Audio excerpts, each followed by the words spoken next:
All right, welcome back to another episode of Fast Break Layup NBA podcast. Your boy Samuel here. I got with me a guest today, my guy Noah Terranova from Twitter and also from YouTube. Noah, let them know where they can find you. You can find me on Twitter at Noah_Terranova. You can find me on YouTube. It's just my name, Noah Terranova. That's really about it. I have an Instagram. That's my name as well. It's just Noah Terranova, no spaces, nothing. That's kind of it, I guess. That's all I got. My guy Noah makes excellent YouTube videos on NBA draft prospects, high school players. So if you're into that, especially if you're listening to this podcast, then definitely go check that out after this episode.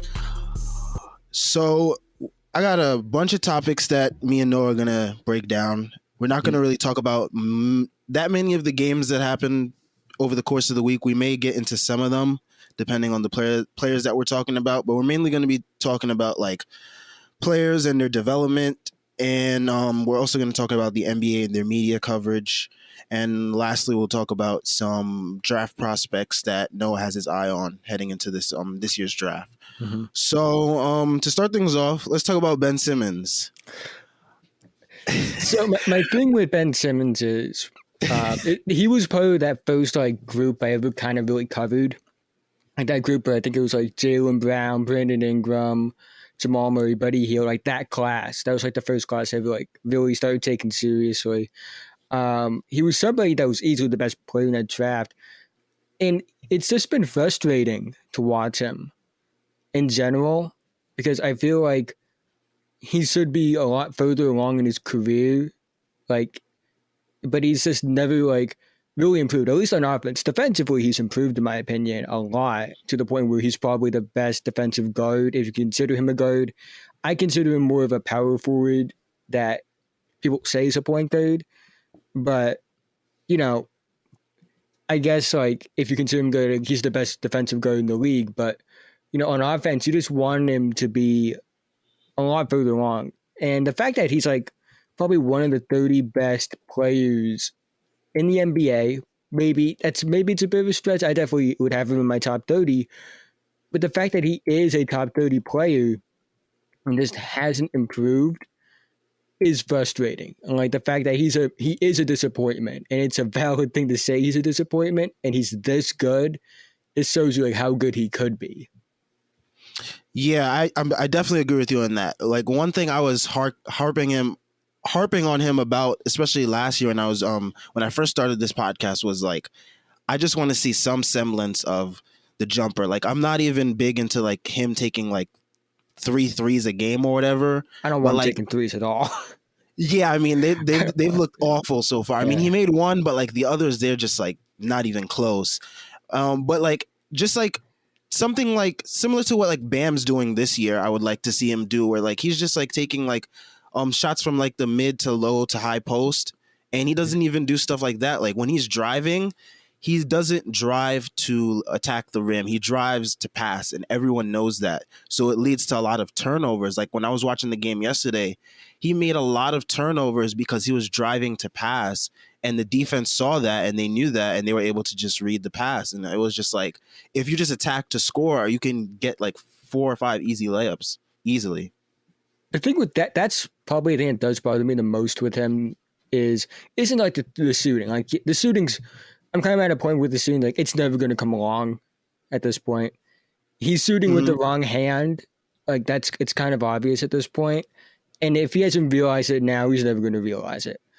But the thing is, though, he doesn't attack downhill. He'll get a full head of steam and then stop and pass out, which frustrates me, because him going downhill at full speed is one of the most unstoppable things in the NBA. You just don't stop stuff like that. And it, again, just bothers me that he doesn't, because he's so physically gifted, and he's so talented as well as a ball handler. He's in control in that aspect. But even this year, his touch around the rim has not been good at times, when I think he was playing Boston, and he was just missing layups that you would expect him to make in years prior. Like, you get a guy like 6'11", 240, has great movement skills, is a smart player. And, you just feel like he's holding himself back. And that's what makes him so frustrating. Like, it's not that he doesn't shoot. Like, I would like him to shoot threes. If he could hit 3-pointers, he'd probably be like one of the 5 best players in the league. But it's the other things, just like he's just not aggressive enough and doesn't use his physical tools to his advantage all the time. Yeah, and that's definitely something that I can see holding back not just him, but like the team in general heading into the playoffs. Because I feel like a lot of people are taking the Sixers a little bit more seriously this year, especially like with the convincing wins that they've had, and the way Embiid has just been imposing his will and dominating and basically like the MVP frontrunner at this point. But a lot of people's questions still lie on the fact that, okay, Embiid is dominating. Harris seemed to be producing at a consistent level this year. You got solid spacing all around with Danny Green, Seth Curry, Harris, Maxey, all those guys. But the one thing that everyone questions the most is what's Ben Simmons going to give you in the playoffs, and how much of his game is going to be limited where it hurts the team in their quest for like a finals berth. I think. Well, I got to think about the teams out east that they're going to go up against to make it to the finals. And there are other teams that have, guys that can match up with Embiid. Boston's obviously not one of those teams, but you look at, the Bucks, they have Giannis, who I think you could put on Embiid. You look at, the Heat, they have Bam, who's probably one of the best defensive players in the league. And you just look at that and you're like, okay, so those two teams, and I think it'll come down to who they end up facing. Because if they end up facing, like, say Boston makes it to the Eastern Conference Finals, they have a good mismatch on Embiid. No one on Boston can stop Embiid. Like, that's not even a question. Yeah. But again, I think it's about, how are you going to play against, like, Miami, and how are you going to play against Milwaukee? Teams that have players that can match up with your best player. And in those series, you're going to need someone like Ben Simmons to produce it. I don't know if he can do that. I think he's capable of it, even without the jumper. I've seen it in the past. Like, when he's aggressive, he looks like one of the 10 to 15 best players in the league. We just don't see that enough. And that's, again, what makes him so frustrating. Like, I remember his rookie year when he was in the playoffs against Boston, that 1-point game. Like, and even last year, like not last 2 seasons ago, like, there are moments I'm like, where is he? Like, where is he? But I think because, and he's on lost cause, just because of how good defensively he is. But in offense, you would hope just a guy that you paid this much money and a guy that you invested your first overall pick in, who is this talented, you would just hope he would be more. And that's really the big thing. Like, you just kind of hope he would be more than what he is.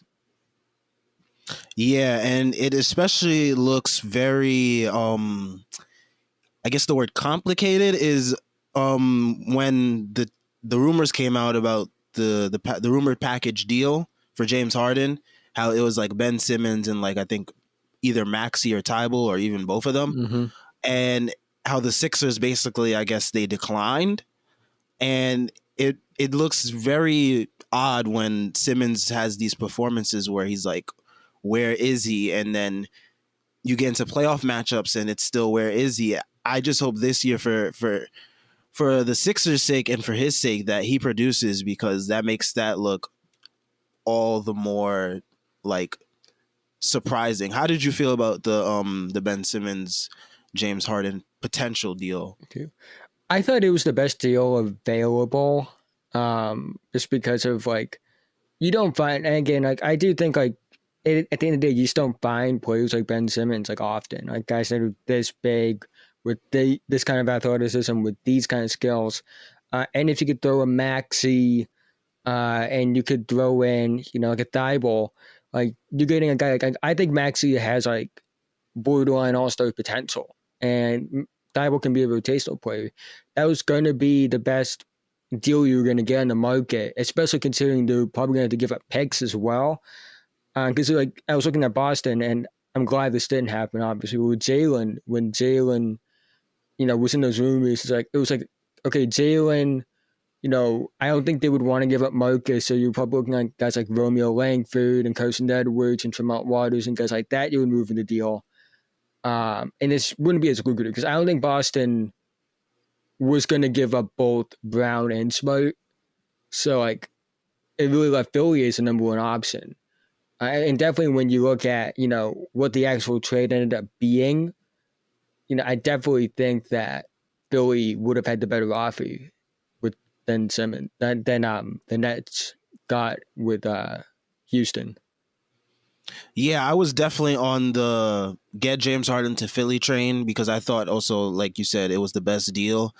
And what Houston got in return, like you can say it's great to get a haul of like 8 draft picks, but it doesn't matter if you can't draft well and like the picks aren't that good also. So I'm more on the side of getting the best player in the trade available more than getting all these draft picks, because you can have all these draft picks but like for another example, like I see with Sam Presti, like he has all these draft picks and everyone's like, oh, he's drafted 3 MVPs in the past, but he has nothing to show for it. So it's like, if you can't make anything of those draft picks, it means nothing. So that's why I was more on the side of Philly in that trade. Well, the thing with Presti, though, for me, though, is he was able to draft 3 MVPs, but he had 3 top 4 picks like that in a row.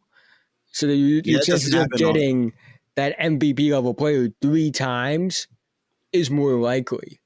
Yeah. And again, like the way that those players won MVP, it was either because like they left the team or someone on the team left. So minus like KD, obviously, because KD won it with them, but like Russ is because KD left. In Harden, because he went to Houston. And even with KD, it was like Russell Westbrook missed most of that season. So, like, I don't think that you looking at like 3 MVPs that kind of benefited each other when you really think about it. Yeah. But yeah, it was more so in like the talent, like gathering that much talent. It like even with the process, like they gathered all this talent, but like the only things that are still there from it, which I mean are the best pieces of it, are Ben Simmons and Joel Embiid. But the odds of that are so low. Well, for me though, I think I've always believed this is if Marco Fultz doesn't get hurt, the Sixers are in a completely different situation because I'm probably like one of the only people in this camp, but I think if Fultz doesn't get hurt, he's the second best player in that team. Because I think people forget how good he was coming out of Washington. Like this was one of the most complete guard prospects I've ever seen. Like he could do it all. He could pass, he could score, he had a good handle, he could slash to the rim, he had great athleticism, he could shoot it. He could draw fouls at a high rate. Like this was like the ideal guard you wanted to build around. And I think that had he not gotten hurt, he would be the second option on this team. But that's obviously not happened. And a lot of like where the Sixers are now, they kind of feel like they're a bit stuck in a way with Simmons. I feel like that would have been solved because it would have forced Simmons into a role where, he's more of a Lamar Odom, Draymond Green role, where he's not asked to have this much offensive responsibility. And I think that would have worked out so much better for them. Yeah, that's something I always think about Markelle Fultz, because like I remember coming into that draft period, there was a lot of comparisons of him to Harden, which I thought was which spoke to how gifted he was at the time. I wasn't really so much into the draft that year. I know I paid attention more towards the end of the draft period where it was like March Madness, and like I was looking at like Fox and Monk and Ball. But I knew Markelle Fultz was like the consensus like number 1 pick at the time because I knew that he was talented. But yeah, a lot of Philly's problems would have been solved if he didn't get hurt, which is a shame because it would have solved a lot of their problems, and we probably wouldn't even be having these discussions about Ben Simmons needing to be more aggressive because he would be in the perfect role. Yeah. Um, you know, there's also two ways to think about it. Where like, what if they just didn't trade the pick and then took like a De'Aaron Fox at 3? Um, but that's just not how it worked, obviously. Hmm. But again, like it's not that Ben Simmons isn't good, which I feel like a lot of people believe we say when we talk about like 3-pointer jokes and all that stuff. Like he's extremely good, and people are tough on him because he's extremely good, but he could be even better. And that's just always been a thing with him. Like, is he going to show improvement? It's like a better version of Andrew Wiggins, where it's like, I think that even makes it more frustrating is that with Wiggins, like he just isn't good or hasn't been good, or it's even more frustrating when the player is good because you can see they could be even better. Yeah. And like, you know, say he developed some reverence of a jump shot throughout his career, and say he was more aggressive, like, maybe those LeBron comparisons end up being a bit more justified than they were. Probably not, but still, like, he'd be a lot closer to that than he is. Definitely. You mentioned Jaylen Brown as part of a potential package for James Harden. I do want to get into Jaylen Brown because he's on your Celtics, of course. Yeah. And he has shown like crazy improvement in such a short period of time. I believe like the offseason was really short for them. They just came off the conference finals. One of like 4 teams that had a short offseason, but like the improvement we've seen in him with his ability to score and like his efficiency while scoring is just like remarkable. So what do you have to say about Jaylen Brown? So anytime I talk about him, like in this progression, I always mention that he was like a guy early on in his career, in his rookie year specifically, uh, was a guy that just like he was picking up DNPs. There were games where he was only playing garbage time. They really kept a short leash on him. They didn't give him like the range that you would expect a top 3 pick to have, and rightfully so because he was a very raw talent coming out of Cal Berkeley, where you saw the athletic ability and you saw the flashes, but there was a lot of work. And the fact that he's gone to a point now where he's this good is a testament to his work ethic and a testament to his motor and his drive to want to be great. Because I thought he was going to be good, but really what he's doing now, I didn't expect him to even come close to that until like maybe 2 or 3 years down the line from this season. But he's there now. Like right now, I expected him. Like, and say it's hard for me to explain, but like when he got drafted, what I expected him to be at this point was what he was doing last year instead of this year. And he's made a jump from last year to this year. Like the handle's gotten tighter, the shot creating's gotten even better, which is all impressive because those are things he struggled with entering the league. He didn't have a good handle. He wasn't viewed as a good shooter. And oddly enough, since getting to the league, he's at worst been a slightly below average shooter.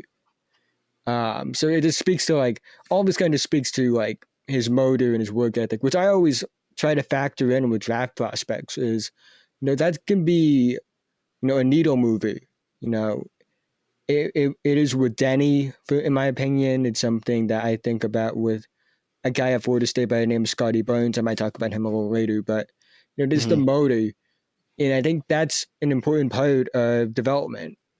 Like, do you want it? Like, and he clearly has wanted it, and his progression has been insane. I've talked about multiple times. He's my favorite player in the league.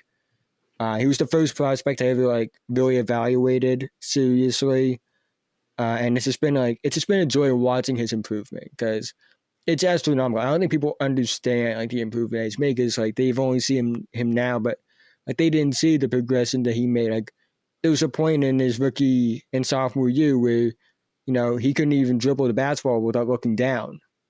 And, to get to the point now where, he's taking guys out to dribble. He's scoring like 33 points in under 20 minutes, scoring 42 in like under 30 minutes. He's just doing things that I didn't think he would be able to do. And I've enjoyed it. I do. Yeah, I mean, turned into such a prolific scorer. It's like it's crazy. Like he's averaging like almost 28 a game on like 44% from three, and it's just like I didn't see this coming either when I used to watch Jaylen Brown, because I used to watch some Celtics games whenever they used to pop up on national TV in like his first couple of years, and like I remember not seeing him play that often a lot because like they would play other guys in front of him because of, like you said, how raw he was. And like when you talk about motor, it and like how much you want it brings me to RJ's development. One of my favorite players right now, on my team, the Knicks, of course. And like last year, he was in a horrible situation, as you probably know, also from watching some of his tape.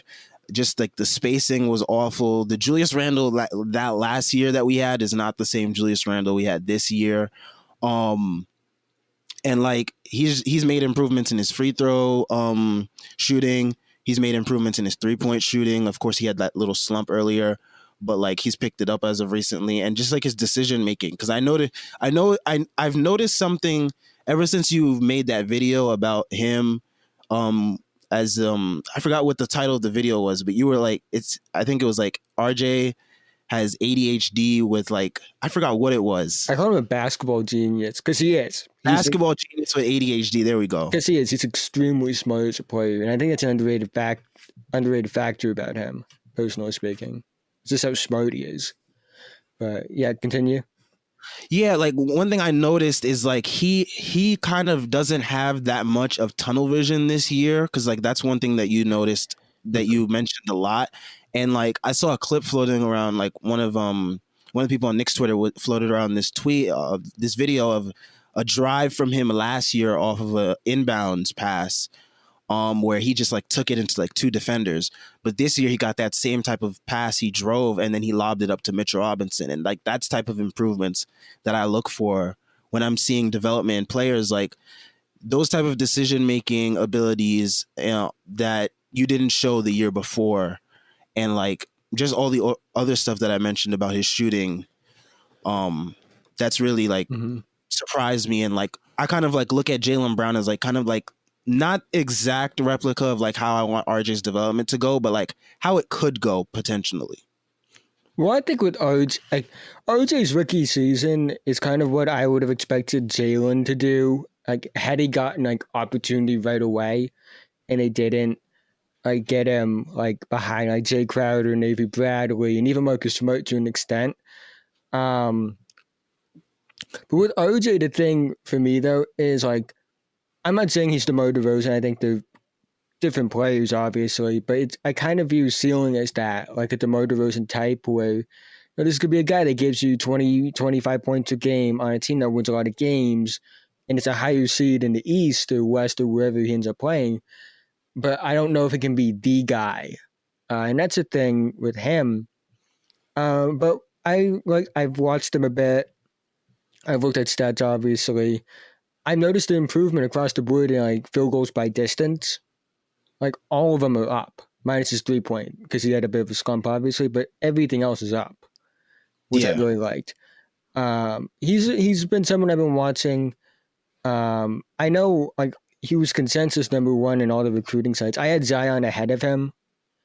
And I think that obviously is paid off, but he was number 2 easy behind Zion coming out. And then obviously in the draft, I had him as my number 3 guy behind Zion and Ja.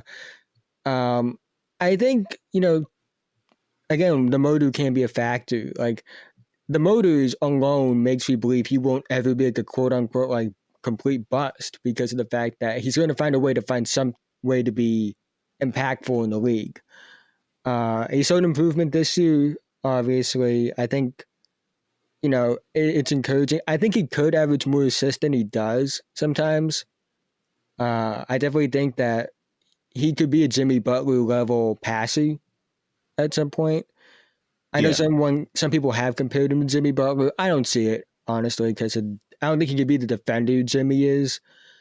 But he's a fun player in a frustrating play because I still think the O shot selection problems when I watch him play. They aren't as bad as last year, obviously, but I still think that I definitely think though he's one of those guys, and I say this a lot about certain players, is some people are really, really high on him, and some people are way too low on him. And there's Yeah. very little in between. Like when he has his slumps, like NBA Twitter rails on him like crazy. Yeah.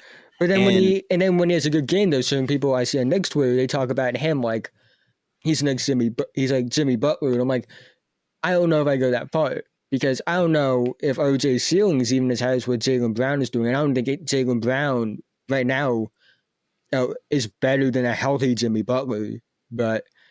And so I think that Jimmy Butler is just he's so much better than I think people give him credit for. Like he does so many different things that like it's not just scoring with him. And I think a lot of the time when people look at him, like they look at the fact that he doesn't average like 25 points per game, which I think he's actually very capable of. And they just look at that and say, "Oh, he's not better than guys," because like there are guys that like that average way more points than he does that aren't as good as him. Like Paul George, at the time, Jason Tatum. I think there's an argument for Jason Tatum over him now. Guys like that where.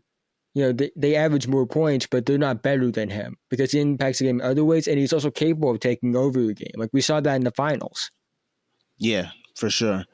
And like with RJ, like I'm kind of like more reeled in with his like what his ceiling could be because like especially during this stretch, he's been like a solid number 2 behind like Julius Randle on most nights, and I could see him being like a solid number 2 behind like a very good player, not like Julius Randle, but like a very solid number 2 behind another good player. And he's shown that on like a bunch of nights this year, especially during like these last 8 games, I believe it is. And especially during the Western Conference road trip that we just were on, like he shot like 70% from 3. Like his percentages have been really high. I know this is like super unsustainable, but like if he could be like a 37% 3-point shooter like this year, like that would be a solid improvement from where he was last year. I agree with that as well. I think the thing with him though is he at least fits the baseline as a shooter. And my baseline for people as far as like shooting ability goes is, can you be left open? Like you're not someone like, can they like MKG you, like these are like kids Gilchrist, like they would leave him on an island, and Ben Simmons even like they leave him on an island. Like, can you at least be someone like they have to like keep an eye on? Like you can't just bring help defense off of, and that's always the baseline. And I think he fits that baseline because if he's open, he's going to hit him. And I think that's with Jimmy Butler because Jimmy Butler is not a good 3-point shooter statistically speaking. But when you watch him play, it's like you can't leave him open. Like you're not going to go under the screen. Yeah. Which is always fun. But like, again, that's the reason I always like please like watch tape, don't just watch like highlights, don't just look at stats. It's there's no always hard to force through. Like Jimmy Butler shot like 29% from 3. But you're not gonna leave him open, are you? Like it's just things like that. Yeah. And I think the same thing that's with RJ. I think RJ's gonna be like the realistic, like high end outcome for him as a shooter from 3 is, 37% on like 4 or 5 attempts. But I think, the more realistic thing is he's going to be someone that's, below average, numbers wise, but he's not going to be someone you can leave open. And I think that's a good baseline to have, especially when you're as good as a slasher. And, you can finish around the rim and you can hit mid range shots, things like that. Yeah, and one thing that I noticed which was a difference in his approach to the game, especially like compared to his slump and after the slump, which was these last like 8 or 9 games, was that like in those games where he was shooting bad, he was shooting a lot of threes and like he was just like getting spot ups, which I'm not like. A lot of Knicks fans are like unhappy when he takes the spot up threes, and I'm like, it's okay for now because I kind of like that sort of path for his development, because if he can become a solid spot up shooter, then that opens up things for him off the catch and stuff like that, where he can like drive and attack those closeouts. But then I'm also like, I would like to see him in more downhill actions, which is what he's been doing these last couple games. Like they've been featuring him as like a roll man sometimes. He's been getting some transition baskets. Like him in downhill actions is where I want to see him the most, because I feel like that's where he thrives the most. And he's able to control where he gets his offense from, rather than it being like a spot up three or him having to attack off that. So how do you feel about that stuff? I think he probably is best going downhill because of his slashing, but I do think he's actually a really good spot up shooter, personally speaking. I know he had numbers, I think it was like his catch and shoot numbers were pretty decent his rookie year. I don't know what they are this year. I haven't looked it up, but I definitely think he is capable as a spot up guy. You know, at least when I've watched him play, he seems comfortable in that role, which is interesting because this is a guy that grew up his entire life playing on ball. Like even when he had Zion Williamson at Duke, he was playing on ball. So to see him be a pretty decent catch and shoot guy is interesting. I will say that. Yeah, so I'm really hopeful for his development, because I know a lot of people were like super down on him after the slump, but like he seemed to like really pick things up, and he just looks like super confident and poised now. Another guy I want to get into is Collin Sexton, who has caught everyone by storm, especially after the Cavs beat the Nets twice, featuring their new acquisition James Harden. A lot of people are kind of down on, I don't want to say down on Sexton, but like they've like I'll say that. No, go ahead. I'll say this. People should not be shocked by this, because this is kind of natural progression with him. Because the thing is, he's always been, you know, a decently efficient player. You know, he actually wasn't that efficient his rookie year. I'm looking it up now. 52% true shooting percentage. You know, but you look at regular field goal percentage, he was 43, 40, like 84. And then in year two, we saw him get to 20. He was averaging almost 21 points per game on, 56 true shooting percentage. And then this year, he's insane at like 25 on like 61% true shooting percentage. But like, I don't know why people are shocked by that. It's like he's always been putting up good numbers.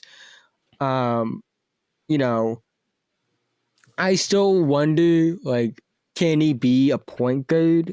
Because he is small, and it forces him into a point guard role. Yeah, he's 6'1", but he's more of like a shooting guard. And he plays like a shooting guard. And the thing is, like, if you're like a small guard, like, you have to be, in order to be like one of those guards, like one of the top two guys at like 6'1", you got to be able to pass at a high level, like Trae Young does. Yeah, so even when Trae Young has like a bad shooting game, he's still gonna get you like 8 or 9 assists, like maybe even 10 some nights, 10 plus some nights. But like Collin isn't a great passer. He's definitely more of a combo guard, which is why I always believed he would be more of a 6-man. I think he's proven he can be a good scorer in this league. I definitely think that I still hold the idea, that like he's more of a 6-man. Cause I don't know if this is going to hold. That's the thing. Like, I don't know if this is going to hold with him. Because I just think that he's just playing at a higher level of doing the same thing he's always done. And it's no slight on him. He's been incredible this year. And he's actually had a really good career so far. But, the passing just still isn't there, like, as far as playmaking goes.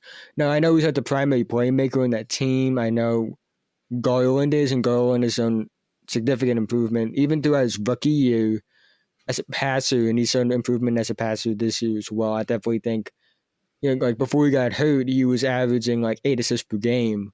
I know it's down like 5 now, but I definitely think it's interesting because he is only 6'1", and that's like the one thing holding him back. Like if he was 6'3", like we wouldn't be having this conversation right now about like what is the ceiling, because it'd be obvious he'd be an elite shooting guard, but it's just hard for me to say. Yeah, that's a very fun, interesting combo that's going to be interesting to like analyze over the next couple of years, because they're both so young, they're both so small, But like you said, like if Garland was like a couple inches taller, he'd obviously be classified as the shooting guard, but he would be more qualified as the primary playmaker. So it's gonna be interesting to see how the Cavs deal with that situation. Collin has become one of my favorite watches. I didn't really watch the Cavs the last couple years because mainly they haven't played that much of a fun brand of basketball, to say the least. I mean, this year they're at least playing defense and they're winning games against competitive teams, or they're making teams fight against them. So they have been an interesting watch for me. And I've become a fan of Collin Sexton, especially watching him torch the Nets like that.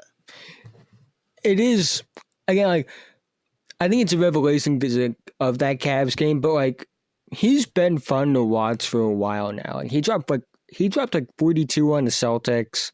They lost that game, but he dropped 40, and what made that game more impressive is he dropped 42 despite his team like kind of like ghosting him out of the offense. And then he had a block on Zion Williamson that like no one talks about. Like he blocked one of Zion's dunks. Like it was from behind, but he's 6'1". I always like to bring that up because I'm like, he had a block on Zion, and no one has talked about it last year.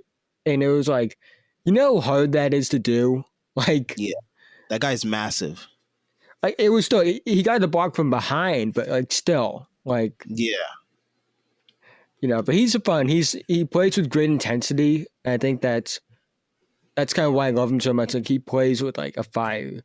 I mean, he's had that his whole life too. Like this is a guy that I love telling this story when I get a chance to. Is he enters the summer after his junior year unranked, and then he goes to EYBL, which is like one of the 3 premier AAU like leagues in the country. It's probably the biggest of the 3. Like you'll see guys like all the top recruits play there. You know, guys like James Wiseman, and you'll see guys like Bol when he was big. A lot of them end up playing in this big like tournament. It's always fun. They even get some like ESPN games sometimes. But he goes to leads the EYBL in scoring, and I believe he set the record for points per game. Goes from unranked top 10 over one summer, and that just speaks to him and just like how much he works. And he's another one of those guys. Like he just works so hard, and you can tell he's a great motor. And that's factoring in. Like it wouldn't shock me if he developed into a good passer eventually, because if he works at it, I think he might.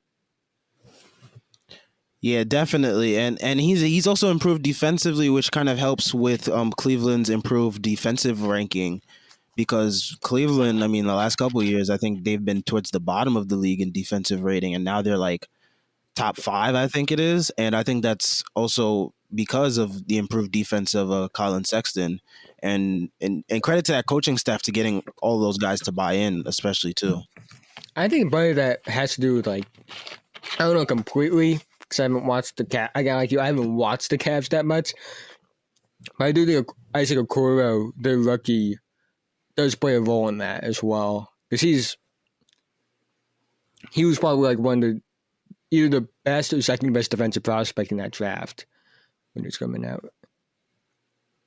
And but with Collin though, he's improved defensively. I still wonder like what he could be. Like, you know, what realistically is he on a contender? Like probably number 2 or 3, maybe 4 still. But he's been fun to watch. He has. Definitely. You know, he's somebody I feel like deserves more recognition than he gets. You know, it's just it's just so interesting because his skill set is probably for someone like 6'3", 6'4", 6'5", but he's 6'1". Yeah.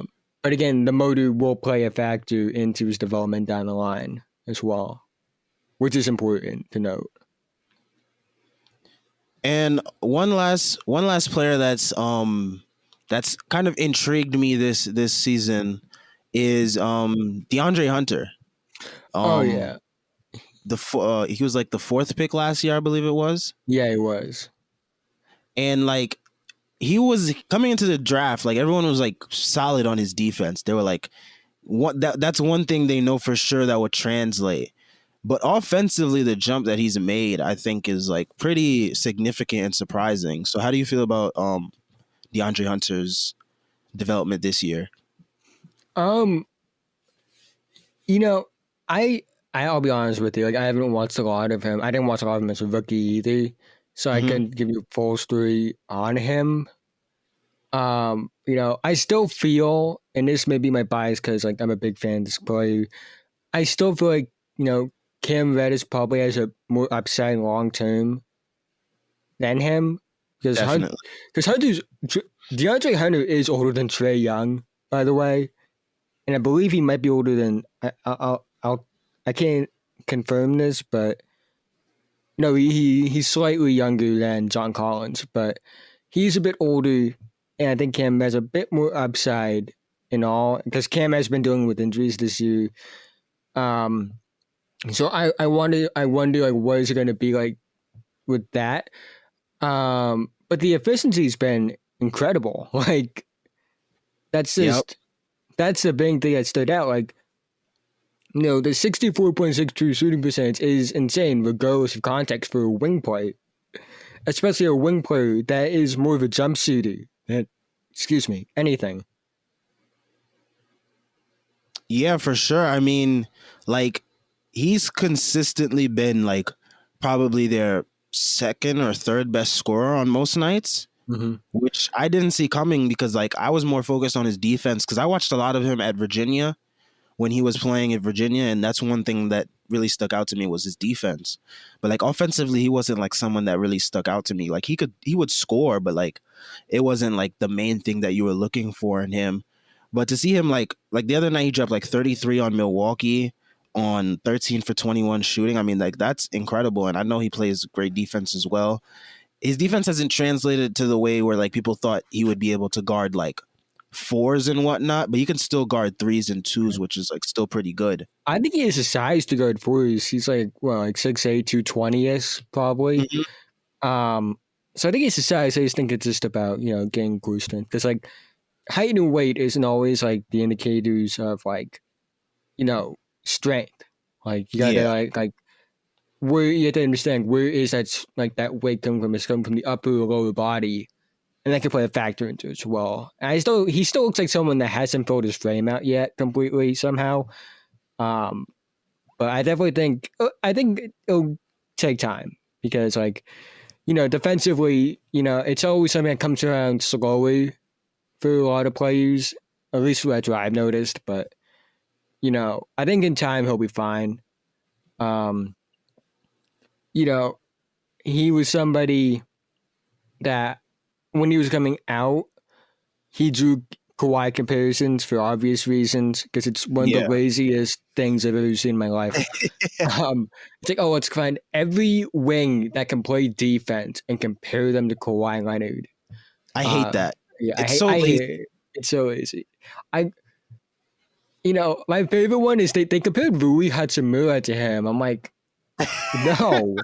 I'm like some players I think the thing with Kawhi is like they say, it's like Kawhi when he was entering the league. But like it's like you can find someone else to compare him to that isn't Kawhi because Kawhi isn't just a defensive wing. He's like one of the best offensive players of his generation as well. Yeah. So like, I view, and then this is a controversial thing I say with Kawhi, it was like, I view Kawhi as like a generational offensive talent, not just because of how efficient he is, but his composure as a player on offense. Like you couldn't tell if he had 60 points or if he had like 8 points on like 4 for like 15 shooting. Like you couldn't tell if you just turned the game on. Like that's what makes him special. To me, it's just like you can't tell. You can tell when players get frustrated. Like I can tell when Russell Westbrook is frustrated. I can tell when Steph Curry's frustrated. I can tell when James Harden's frustrated. Bradley Beal's frustrated even when he dropped 60 points. So I don't know about. I want to see what he's like on the bench next game. I want to know if it looks like I posted a picture from Attack on Titan. When the house fell on her, Evan's mom. And so I'm like, I this is saw going to be that. Bradley Beal the next game. You got to add to your collection I, with this next one. I don't know what I'm going to do next one. I definitely, I have some ideas in the back of my head on what I might do. But those pictures are hilarious though, because I think that, because like if you put him in like a certain order, those pictures of him on the bench, and there's more than just those two. Like there's a bunch of them. It legit looks like a villain origin story. I'm like, this is a set. But the thing is, like, he doesn't want to leave. That's what's the shocking part. Like he wants to stay. Like like he's doing it to himself at this point. Like you can request a trade. But we don't know. We don't. I think you could. But part of me is one that's like, this isn't the serious thing, I believe, obviously. But part of me is like, what if like they're blackmailing him? Like, what if they have something on him that he just can't request a trade? And he's just stuck there. He's someone that I'm actually looking at a video about him. Okay, like, I'll for that. Yeah. And it's like, I'm just looking at a video about him because like there's this like a myth about him being this empty stat player that I completely want to debunk. But he is doing it to himself when he signed that extension. But people have to understand, like, when he signed that extension, like, I think he thought it was going to be different. I don't think he thought Westbrook was going to be there. But I think he had some say in that decision though, because I don't think they make that trade if he doesn't agree somewhat to having Westbrook come. I don't think he thought that Westbrook was going to be completely washed this year. But that man's going to be in China in like 2 years. Like, people think I'm joking when I say that. I'm like, no, he's done. I'm watching him play. He's lost his first step. And when athletic guards lose their athleticism, like, they go out quick. Because he has no jumper. He doesn't commit to the defensive end, and he can't without the athleticism. It's just, he's finished. He's cooked. It's funny because like John Wall is coming off like an Achilles tear, and he still looks like the fastest player in the league. Like, he had an Achilles tear, he had like a heel surgery before that, and then he had like a knee surgery before that, and he still looks way better. Then he like slept in a shower or something in his own home, and he tore his ACL, and like slept in his own home and tore his Achilles. He comes back and he still looks like he hasn't lost a step. But Westbrook, like I think of guys like Stephon Marbury and Steve Francis and Baron Davis, like they fell off quick. Perfect comparisons. Yeah. I was thinking about all those guards when I saw Westbrook just like diminishing. Because like you think about like Dame's gonna like go out. Like I think guys like Damian Lillard, Stephen Curry, James Harden. Even when Trae Young eventually gets to that stage, there's a couple guys like in college I think are the same way. Like when they end their careers, like they're still gonna be playing at somewhat of a high. Like they're gonna go out like Dwayne Wade, where it's like they're averaging like 15 points per game. Like because once you have that jumper, it's like that's all you basically need. You don't need the athleticism. Yeah, and especially with like Harden, a guy like Harden, where it's like his game isn't really based off athleticism. Like it's based off a lot of craft. I know people like to say that he flails and flops, but like when I watched him play, he has skill. He has great footwork. He's crafty. One of the best finishers around the rim. People want every time like people say, "Oh, he made the Euro step popular." People like to bring up like Manu Ginobili and things like that. I'm like, yeah, but like Harden's doing things and other players are copying him, and they're not getting the slander that Harden gets. Mine's like Trae Young, but like they're doing like the thing where like they get the guy in the hip, and like they jump back and draw the foul. Like they're doing like Harden started that. Like, yep. Like it's funny because he's friends with Young Thug, and like Young Thug kind of like is responsible for like that trap hip hop kind of movement. With like, Gunna, and all those people. Like he's kind of like that. Like it's kind of like that because I definitely see the comparison there. Yeah, but like because like it's also funny because like that. You ever see that Young Thug tweet about how Harden doesn't have internet? Yeah. Part of me did that the thing with him with that though, like him like being oblivious to like the certain situations is part of me does I kind of just believe like when he wore the Blue Lives Matter mask, like I truly believe that he just didn't know about it because like he probably I think so too because like he just seems like he's not aware of like any like social issues or anything at all in I mean, general. Like, he barely uses social media. Like he posts a lot, but you have to understand the guy has a manager, obviously. yeah, He's never on Twitter, things like that. Like it's just kind of like I truly believe like he just didn't know, and that's just kind of like he's kind of in his own little world. He's like, which is funny, but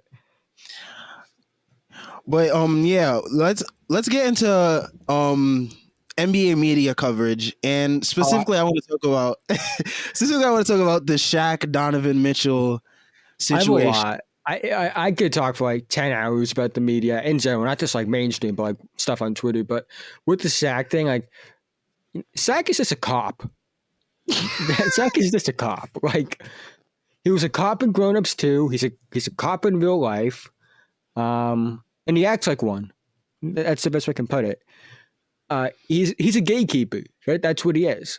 You know, that's just the way I feel like it. Like He's such a boomer. Like he hates everything. It's funny because like we say he hates everything new, but like his favorite player is Steph Curry, which is like the person that like transformed the game and like has such an influence on like the way a lot of guards play. He hates all the players he makes fun of.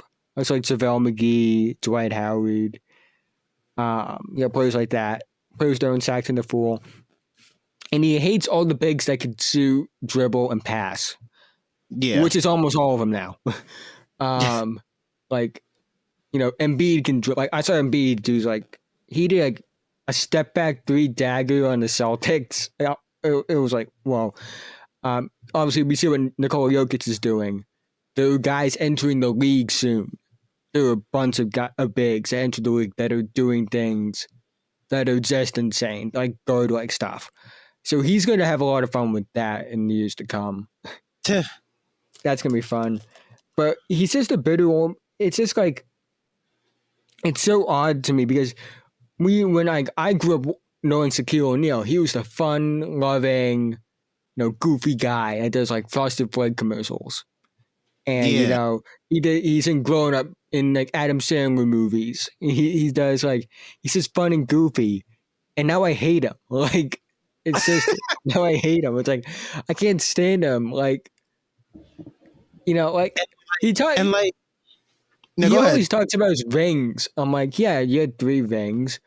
And he always talks about like, it's like, I never understood. Like, I hate when he brings up like help. Like, oh, this player, can't be the guy. He's not the closer. I'm like, you were never the closer on any of the teams you won titles with. Like he talked about that with Giannis. Like, he can't be a closer. He said something about that. And I'm like, dude, you've never been a closer in any of the teams you won a title with. And I've watched like old tape of like those Lakers teams. Like Kobe was the finisher. And then when he went to Miami, he wasn't even the best player. Dwayne Wade was, and it wasn't even close. I would argue he might not have even been the second best player in that final series. He was horrendous. Yeah, people don't realize how bad Shaq was in the 2006 finals. Like he was not. He was. Greg Monroe probably could have outplayed him in the 2006. That's not even an exaggeration. Like he just didn't play good at all. But like he's going out sad because like I saw on like Instagram he's like under a whole bunch of people's posts in the comments trying to defend himself. He's DMing artists that are like drawing pictures of players dunking on him. Like he is going out sad. Like he's like the Eminem of the NBA. Like it's just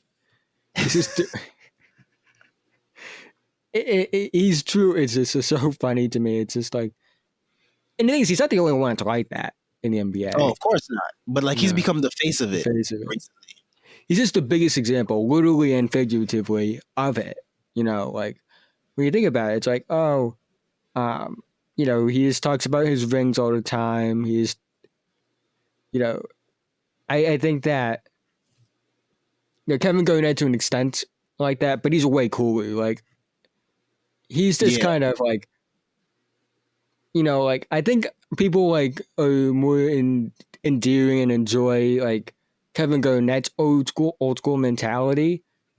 It's because he's kind of been that way his whole career. Like Shaq hasn't been like that his whole career.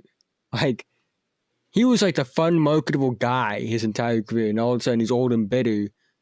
Where Kevin Garnett kind of was that psychopath the whole time. Like, and Kevin Garnett's also kind of funny too. yeah. So like that also plays into it as well.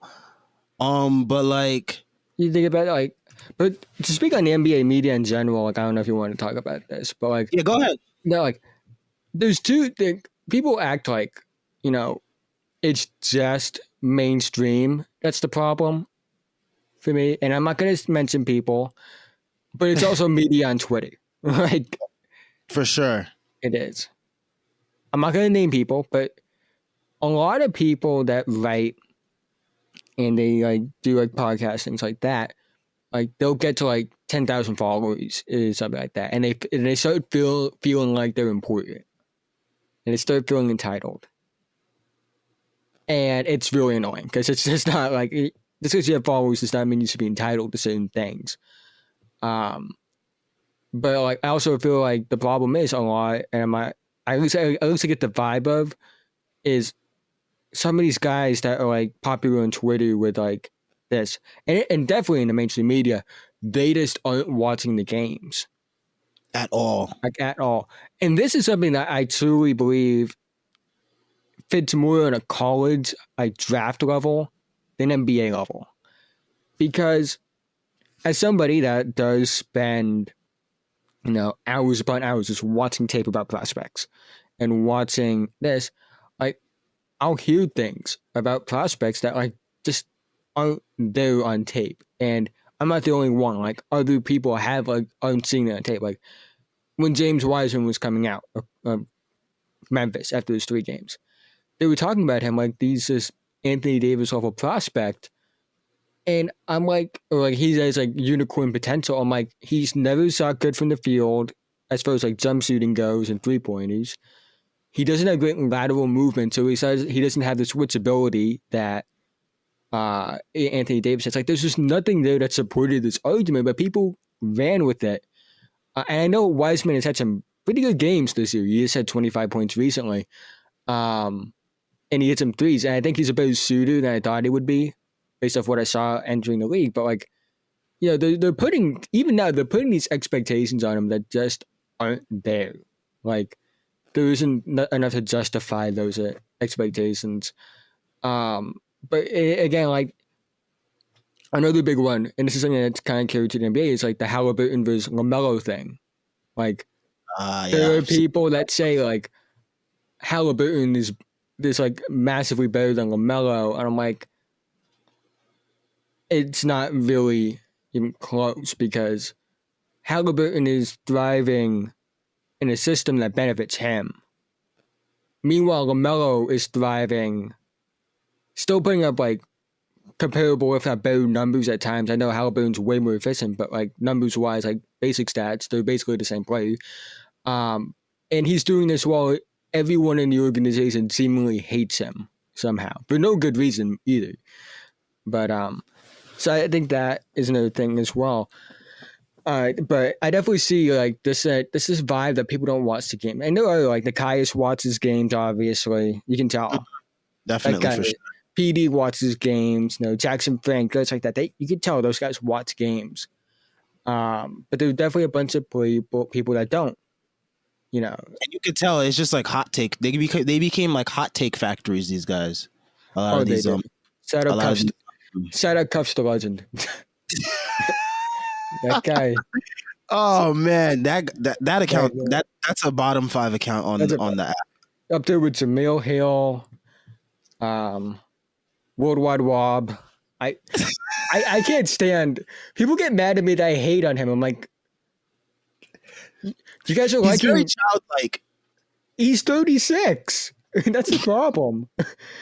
You know, like, I still go back. Like, I have that tweet that he said, like, props to Adam Silver for not laughing at the Jaylen Brown pick. I have that bookmarked. And every once in a while, when Jaylen Brown has like an amazing game, you ever see that? I retweet. You ever see the Funk Flex clip? Put him on the camera. Yeah, I'm good at every time, because like, because he was like what, probably like 30 something when he tweeted. I'm like, dude, that kid's like what, 19? You're saying that about him, but like, No, I'm not the only one that's a gripe against him. By the way, I know a bunch Yeah, of I've people. seen a whole bunch of people that can't stand the name. Shout out M Policing 72. So, but I think the NBA media though in general, auto is represented by NBA Twitter. Isn't it? It truly is. Because again, like you mentioned, hot take factory. Yep. A lot of these analysts have like they become like they start spewing talking points that I've seen from like these bad accounts on Twitter, like these sports avi Twitter. That's what I call it. I just call it NBA Twitter. I just call it NBA. I call them sports avi Twitter because like all these guys, their avatars are just like cartoons or like pictures of NBA players that are not them, and they just spew out all these horrible takes and they just recycle them and regurgitate them. And I've seen a lot of guys in NBA media on these shows, First Take, Undisputed, First Things First, by Skip Bayless, Shannon Sharp, Nick Wright, all these guys, they just regurgitate them and people eat them up. And it's just like, these guys aren't watching the game. You guys should probably watch the game so you can like dispute what they're saying, because like when you hear some of the stuff that these guys say, you're like, that's not true. And like, how did you get to that point? So it's like it's become true really with all sports though. Yeah, but like you see it more prevalent with basketball. Yeah. I see a lot, which is frustrating because I want people to be smarter about the game, about watching the game. I want people to be more educated about the game and not just like have all these garbage takes that like they mean nothing in the grand scheme of things. Like, that's hilarious. My favorite, like the worst one I've ever seen, and this isn't even basketball related, was when it was like I think it was 2018 draft NFL, and Stephen A. Smith called Dwayne Haskins a running quarterback. Dwayne Haskins ran like a 5.40 at the combine. Yeah, that and was he's like been described as a pocket passer his entire life. Stephen A. Smith watches no game tape at all. Dude, Stephen A. Smith is problematic in his own way. Like, yeah, we can have like a whole separate podcast on him being problematic alone. I mean, these days he's just good for like meme clips on Twitter. Yeah. But he's problematic in his like those things, specifically with Kyrie, that like anyone else would be fired right now. But he's carrying that company so much. But like, you know, I still do feel like that NBA Twitter is basically the NBA media, except it's kids, basically, for the most part. There are the weirdos that are in their like 20s and 30s that are about that audio. But NBA Twitter is something I consider making like an R. Kelly style documentary about. Because, no, I truly did. Like, it's truly messed up. Like, do you see, I don't know if you recently saw this, but like somebody, you see the dog thing? Dog's death. Like, yeah, that's what I'm talking about. He's got issues, man. It's like, it's disturbing somewhat. I know. Oh, it is. Like, and it's like every type of phobia, you know? They're transphobic, you know, they're homophobic, you know, they're racist, they're sexism. There's a little bit of everything with them. It's truly, it's not a good place. Like, they need to abolish it because there's no reforming it at this point. But, you know, it is because like I do it because I know Rusty and people like that. A bunch of them like will reply to my stuff because they follow him, and you know I talk with him a bit. But like, yeah, it's true. It's true. I don't even think it's about basketball anymore. It's evolved past that, and it's just like there's. I'm not gonna name him, but there's like someone who literally will tweet something and then like quote tweet it and tell people who have their notifications on for his tweets to like the tweet so that person can ratio someone. Yeah, it's so weird. I try not to even like even pay attention. I try to like ignore it half the time because it's just. I'm like the sicko meme. Have you seen the meme of the guy? The sicko he had the sicko shirt on and he's looking in like the window. Yeah. Yeah, that's basically me with it. It's like it's a morbid interest in it. Like, how bad can it get? I don't even want to know. But before we wrap things up, I do want to ask you about some prospects that have caught your eye going into this draft, because as everyone knows, this draft has been really talked about highly. And like it's like everyone's talking about like this is like a like this draft you could like end up being 10th and still get like a really, really, really good player. So who are some players that have caught your eye? Well, obviously everyone knows about Cade. I don't want to talk too much about him. I'm not, cause like everyone is, but like I'm not. I think because he's known, like he definitely is known, but I don't think people understand how good he is. One of those guys is Evan Mobley, the big man at USC. Like this is a generational big man prospect. He's like everything that guys like Bol and Thon Maker were building up to be. He's he's the apex of that kind of archetype. He's somebody that has insane movement skills. He moves like a guard. He has great lateral movement. He can sweat on defense. He can play multiple defensive coverages. He's somebody that's an extremely smart defensive prospect. He can block shots. He can get steals. Like, he's a complete defensive prospect, and then you add his offense. He can handle the ball. He's a good passer. He's great processing as an offensive player. He knows where to find open play guys. Needs to work a bit on pass accuracy, but he's in great passing vision. Good shooter as well. Can take guys off the dribble. Can post up. Like, there's literally like no flaw in his game. Like, there's some motor questions, but that's usually the case with big men. A lot of that has to do with the fact that they aren't someone that can initiate offense themselves for the most part. Like, you think about Ayton, like someone has to bring the ball up and feed him in the post. Evan Mobley doesn't need that. Like, he will get that because of how good, he'll be on a team likely with a guard that can bring the ball up, but he doesn't need to he can bring the ball up if he wants to. He does profile a bit more as a power forward because of his frame, but it's a true marvel. Like, I'd argue the best big prospect I've seen of the last few years. Like, I think he's better than DeAndre Ayton. Definitely think he's better than James Wiseman. Better than Okongwu. Better than, I think of other ones. Like, he's just better than Colin. I would do, just a prospect, maybe even better than Colin Anthony Towns when he was coming out. Like, you don't find guys like he's a dominant, offensive and defensive talent. And he's not playing in a system that benefits him in college either, mind you. But man, I think I might post a clip of it later. I might show you it later if I post it on Twitter. It was a clip of him in high school. He grabs the rebound, takes it down court, dribbles it up, pass fakes, throws it to the corner, gets it back, ball fakes, pump fakes a guy out, and then hits a mid-range jumper. He's a 7-footer that just does things that don't seem possible at that size. And, the history of 7-footers that do things that don't seem possible at their size, there's a good track record of those guys. But he's my easy number 2. Another one, he's my number 4 prospect. And I know I'm trying to talk about my top guys, but this is somebody that I'm way higher on than most, and that's Jaden Springer at Tennessee. Doesn't have the stats that you would expect because Tennessee runs a platoon system basically. He has put up good numbers since starting. Combo guard, can play point guard, can play shooting guard, 6'4",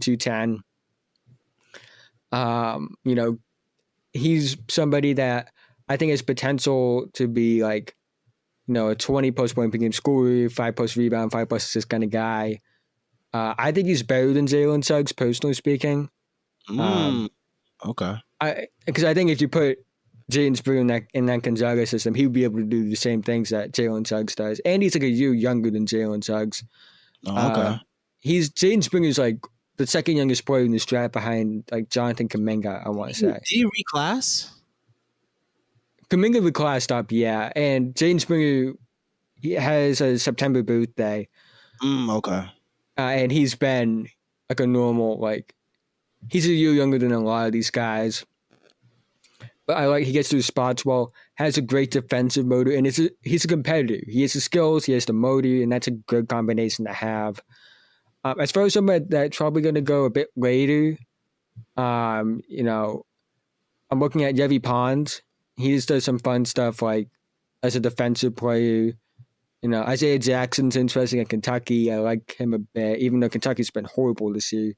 Yeah, they've been awful. And I still believe in BJ Boston. Even like, I had him at number 4 on my board to start the season. He's moved down to like 10 or 11, but he's still a lottery talent. Like the talent's still there, the handle's still there. He's just not playing in a system that really benefits his skills. Yeah. You know? And I think the same thing can be said about Clark as well. I know he's been hurt a bit more, and I don't know when he's coming back, but yeah, I like him. I like Clark as well. Still, I think Clark is still a first rounder. I think those guys are so talented. I just think that they ended up choosing the wrong school, which is odd to say because usually that's something you'd think of with Kentucky, like guys that choose the wrong school and ends up being Kentucky. You know, Cam Thomas is a fun scoring prospect. Josh Christopher is you know, powerful like guard that has a great motor. I want to see him in Memphis because that would be because no, I just think he would fit because, you know, when you look at him and you say like he fits kind of both mindsets. Like he fits that new flashy Memphis that they're building around. Like Memphis now is very much a flashy team. But he also is somebody. He's the first to like die for a loose ball. He'll throw himself into the scorer's table to give his team a possession. He's the first one to like help his teammates. He's very locked in, and he's a great motor. He's a great competitor, and that kind of fits that old school grit and grind. And I would love to see that there. You know, Sharif Cooper's been making him rise up the boards as well. He definitely interests me, but he is like. He's a really how tall is he? He's like 6'1", I think. He's listed at 6'1". He's definitely like 5'11" and a half to 6 feet tall, which is okay. But I think it's like the thing. Like mine's the 3-point shooting, which I think will come along eventually because of the indicators with his free throw percentages. He will come along, and you know, because he does 2 things really well that you want for a small guard as an NBA prospect. He's an elite passing prospect. You know, ambidextrous, throws a lot of passes, has great vision, and he draws fouls at a high rate. And we're looking for a small guard to be a star. You know, they need to do those things: shoot, score, draw fouls, and be an elite passer. It's like that's what makes Trae Young a great small guard. And I think once the shooting comes around, which I think it will, you know, that's when we're going to start seeing him higher. I have Cooper like anywhere between, I think it's like 8 or 9 or 10 on my board right now. And I was high on him entering that season. I had him like top 20, which is a lot higher than a lot of people had him. Like they had him like a second round prospect. But you know, if you're looking at like, you know, like smaller guys that like, not smaller like size wise, but like guys that like people aren't talking about. Jason Preston in Ohio, I still think he could be something. Yeah, I was interested by him, especially early on where he was having these good games, especially that duel he had with the point guard from Illinois. I don't know how to pronounce his name. Yeah, but yeah, I liked what I saw from him early on in the season. Josh Giddey, he's playing in the NBL right now. 6'8", 205 pounds, combo guard type, really good. Like yeah, to watch him play. He's going to be somebody that's going to stoop draft boards. Matthew Hurt is somebody I think is a late first, early second round prospect. Oddly enough, I even think a guy like Scottie Pippen Jr. is a prospect that could come out this year. He's been playing really, really well. Yeah, I don't know if earlier events have motivated him to perform so well, but yeah, I didn't think that he was like last year when he came out of Sierra Canyon and went to Vanderbilt. I wasn't really. He had a good freshman year. He was inefficient as all hell, but like you saw signs. I definitely think like he's a second late first round guy potentially this year if he keeps it up. Obviously, David Johnson at Louisville's kind of name people like to talk about. Scotty Lewis at Florida. Greg Brown. I don't know if you saw my post of this. He has the worst assist to turnover ratio I've ever seen, but he's a fun athletic prospect. The guy has no. I did want to mention this because it was funny. 1 assist to 30 turnovers this year. But he's super athletic. Like he's one of the most athletic players in this draft. Jalen Green is a name that I'm a bit lower on the most. I still think he's a lot. Yeah, I think people are pegging him in as this like top 3, top 5 franchise changing guard. I think he could be good. I definitely think he can. The athleticism's clearly there. He has great body control. Extremely crafty finisher around the rim. To his credit, he has shown improvement in a lot of areas throughout his entire high school career. But the handle still isn't great with him. The highlights make it seem like he is an elite handle. He doesn't have a good handle. And that's a concern looking at how does he create his offense off the dribble. He's a shot maker. He can make shots off the dribble, but the handle is a bit loose. He just need to tighten that up. And I just wonder, like, I don't think he's like the other skills he has are like bad enough to say that he's just a scorer and he's one dimensional. I don't think he's a one dimensional player. But I wonder if those skills are going to get to a level good enough to talk about him the way that we have. As just a franchise changing code. He kind of fits like a Zach LaVine mold. Okay. Which is good. But like there are franchise changers in this draft. Like compared to other guys, like compared to Cade, obviously, who's easily the best player in this draft. Evan Mobley, Jonathan Kuminga, they just kind of do more. And Green is somebody I still have like, anywhere between like 8 and 12 on my board. But, I'm just not as high on him as most. But he can prove me wrong. Like, that's always the thing I say with this. It's like, there's always a chance that they prove me wrong. Like, very well, I was not high on Wiseman when he was coming out. He could prove me wrong. He kind of is already. I still have concerns about him, but he's definitely like been way better than I thought it would be. I think that's good because like it means that young people are thriving. But secondly, it helps me because I can go back and watch tape and see what I missed, and I can improve and things like that. Like I'm never going to be salty about being wrong about a prospect. And people always will go back on my old tweets and things like that and say, "Oh, what are you going to do if he ends up being better?" I'm like, I'm going to be happy for the guy because he's like 19 years old. And secondly, I'm going to look back and say, okay, how can I improve now? Yeah, I mean that's an excellent mindset to have just in general about things, and especially when like doing your evaluations. One prospect that you mentioned that intrigues me the most is Evan Mobley, just because like I've seen some clips circulating of him, and I'm just like, like I just can't wait to see what team gets him and like what they do with him, because it's always like you can always envision how you think a team would use him, but it's always interesting to see how it actually plays out. I don't know what team he would fit best on. I don't know if you had a team in where it's going to end up in this draft. Okay, I don't. There's a lot to get like top 6 pick right now.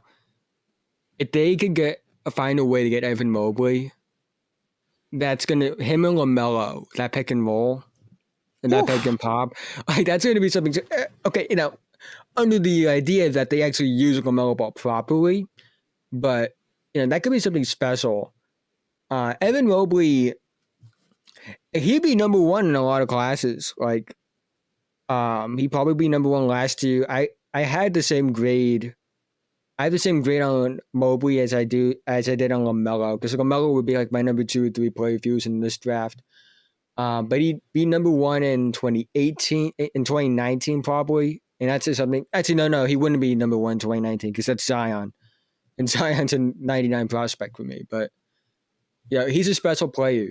You don't find. I had concerns about him when he was coming out of high school. Oddly enough, like I didn't have him that high on my board. There were legit motor questions with him. He was getting outplayed by Lance Ware at Hoopball Classic. And there were times where Lance Ware was just working him. And that's concerning because Lance Ware isn't even close to as good as Evan Mobley. And it was something that happened a lot. But, I think when I was watching like some old high school stuff, I think the game that encouraged me the most was his game against James Wiseman, where he had like 13 points, but the impact just felt so much bigger than 13 points that he had. And he's shown that in college as well. And, he's so, there's a lot of fun. I'm having so much fun, like just watching tape and things like that. Jalen Johnson, another guy that he's finally back from injury. I can't wait to watch him more. Should be fun. I'm trying to get some tape on like international guys now. I've been able to get like Josh Giddey's stuff because I have like the NBL app. But Usman Garuba is somebody that I like to see more. And then, of course, we got the G League guys. They're starting in February. That should be fun. I can't wait to see Jason Nix play for them, personally speaking, because Jason Nix, he's a 6'5", 220-pound point guard. He's a legit floor general, and I think he deserves more recognition than he gets. Has looked a bit pudgy in the scrimmage clips I've seen, but I'm interested to see him. I'm actually just excited in general for the G League guys. That's going to be so fun to see how they, figure out how to play together. Another guy though that I don't know what the medical situation is with him, but Keontae Johnson should be interesting. That's a prospect to see based off we have to see if he's healthy, first obviously. But I'm not just trying to like NBA. It's not this NBA draft I watch. Like I'm starting to watch like women's college as well for their prospects. I'm trying to get a good grasp on that. But it's just gonna be a fun class in general. Personally speaking, like last year's class was fun because it was just challenging. It was frustrating as well, and I enjoyed that aspect of it to kind of fight through it. This class is just frustrating because there are guys that you'd think are top 10, top 5 guys, and you have them ranked 20 because of the skill. And there's the depth of this class. Class. Cam Thomas would be a top, 10 prospect in most drafts. But because of the depth of this class, he's close to 15. Jalen Green would be a top 5 guy in most classes. But he's just not because of the depth of this class and how good this class can be. I'm excited, and it's just my second full year of doing draft coverage on YouTube, making videos, things like that. But it's just fun. I've learned from my mistakes. I've never been someone to make the next comparison. He's the next this, so this is next that. I can't stand those because you're kind of putting such lofty expectations on a player, and it's you haven't even seen them play an NBA minute yet. I don't even like to make judgments on guys in their rookie year anymore because so much things can change situationally and just overall the player could just look a whole different look like a whole different player in the next year. So it's making those type of videos is so lazy, I think. Yeah, I know a lot of people that do it. I'm not gonna name them obviously, but there are a lot of people that do it. Yeah. It's why I like Lobel so much because he just doesn't, and he sticks to the skills. This is what they do. This is what they don't. This is what I think they can and can't be. Like, people got mad about him about the Tyrese Halliburton video that he made, which I still think remains true, mind you. But like, I had him on here talking about Tyrese Halliburton because I was like, I didn't necessarily like the fit with my Knicks because I people talk rumored. about that, like, oh, the Knicks should take him. Like, no, because the thing with Halliburton was with that draft and with his style is he's not someone that I would be doing this in any situation what he's doing now. Like, he's somebody that needed a primary initiator guard to take the load off him. Because he can. Yep. He can't. I don't think he's somebody that can create his own offense. And that still remains true. Like, I'm watching him play. I'm like, okay, a lot of his scoring's coming off, like, catch and shoot. You know, like, there isn't a lot of self-creation there. There isn't. The teams that, like, I believe might have been a good fit for him were teams like, Golden State, because they had Steph. I wouldn't have taken him nearly that high. Yeah, that was way too. But I get what you're saying there. Atlanta was probably the first spot I would have considered it, but they have a lot of wing and guard depth, so it didn't really make sense to me. I think they definitely chose the right player in Onyeka Okongwu. I think he's going to be so good once he gets like healthy and gets, in a good situation. Washington, maybe. I guess. Yeah. I guess if you consider Russell Westbrook a primary initiator, but they had Bradley Beal is clearly not going to be going anywhere anytime soon based off what he's been saying. I thought Phoenix might have been able to get away with taking him because I think Devin Booker's enough of an on-ball creator to where you could have Halliburton playing an off-ball playmaking role. And then Sacramento we end up going as De'Aaron Fox, and I think it's a great situation.